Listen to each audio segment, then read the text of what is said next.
You're a fan of history? I am history. We're both sort of historic. Yeah, I get Right. you. But they do these historic ghost tours in Irvington, led by a man named Alan Hunter, and they're so intriguing. He has been at this he's got some history doing this. Yeah. He's a great storyteller. Stories about John Dillinger robbing a business in Irvington. America's first serial killer, H.H. Holmes, lived in Irvington for a while. It's fascinating stuff. And we're going to go behind the scenes and in front of the scenes, and we're going to talk to Kind of scary. Alan Hunter. I know. And if you're not scared yet. We start our tours right here because this building that you are leaning up against is Irvington Masonic Lodge 666. Everyone knows what 666 stands for. Sign of the beast, the mark of the devil. In fact, it's just the lodge after number 665, but it is perfect for us to start our ghost tours. It is haunted. We're here with Alan Hunter. He is a retired history teacher and baseball coach, but now he does something very different. One of his claims to fame is leading the historic Irvington ghost tours. How'd you get into that? The community council got in contact with me about 16 years ago and thought it would be a cute idea to go along with their Halloween festival that they've had here since 1946. And it was a good complement to what they already had going on, and it's been a perfect fit. When did you become interested in historical ghost adventures? Well, always. I mean, everybody likes a good ghost story, but as a former teacher, I found out the best way I could get my kids interested in history lessons was to tell them a ghost story. And I knew quite a few. Indiana's full of great ghost stories. So if I wanted a teenager to listen to me and want to learn more, all I had to do was tell them a ghost story. And that's kind of how it started. I'm not going to tell you where that active spot is until I get you safely through it, because it is very, very active. We're going to take our first walk, stay close to the buildings, and we'll get this party started. So what will we see and hear on tonight's tour? Well, tonight's tour is like every tour. I mean, they're all a little bit different because different things happen on different tours. It's an active ghost tour, and you've been on it. You know that things happen, and a lot of people say, yeah, right, until you see it. But you never really know what's going to happen. But it's, you know, I'm an ex-history teacher. It is a history lesson disguised as a ghost tour. But it's fun. You know, we're going to stop, and the places on our ghost tour, you've heard the names. You know, if you're looking for somebody's great aunt or grandfather, they're probably not going to be on this ghost tour. No. These are names that you can look up that you've heard before. You know, they're names right out of the history books.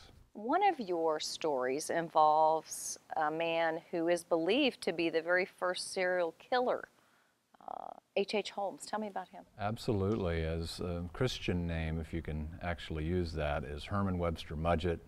He was a University of Michigan Medical School graduate, a doctor. They believe he killed over 200 people. He admitted to killing 27. So he was America's first serial killer. The term didn't even exist then. They called him an arch fiend. And he was the sensation of his day. He was not a nice fellow.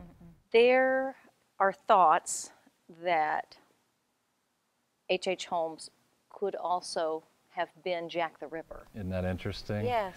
We have a very good friend that I've known for years by the name of Jeff Mudgett. In fact, we had him here last year for the last weekend of tours, on tours. And he believes that he's constructed a timeline to where Holmes could have been Jack the Ripper. And if that's the case, if you want to believe that timeline, then not only did America's first serial killer walk through Irvington, but Jack the Ripper walked through Irvington. There were several bad men who came through Irvington, and one of them was a famous bank robber. Yes, America's first public enemy #1, John Dillinger, came through here. He spent time here as a youth. He was born on Mass Avenue. He used to like to drive his motorcycle up and down Irvington streets and annoy the populace. And you've walked the tour. You can see that they're perfect for bikes. They're windy, they're tree-lined. So he spent a lot of time here. He came through. One of his first jobs was at the old Dufour's, the Lincoln Square Pancake House. He knocked that over just before he became John Dillinger. There are other people. So robbed them. Robbed them, exactly. And there's a funny story about that robbery that I tell on the ghost tours, but you have to come out and hear it. So do you have a favorite story that you tell on the tour, or a most compelling story that you tell? My favorite story would be Maj Oberholtzer, and you've heard that story. Yeah. Maj was 28 years old. She's a murder victim here in Irvington. Very beautiful young girl who died a tragic death here that had national implications. And she literally died in her family home right here in Irvington. And the nice thing about Maj's death, if there is a silver lining, is that her death resulted in the death of the KKK, which at the time was big in Indiana. And when she died, it was never the same, and it pretty much destroyed the KKK.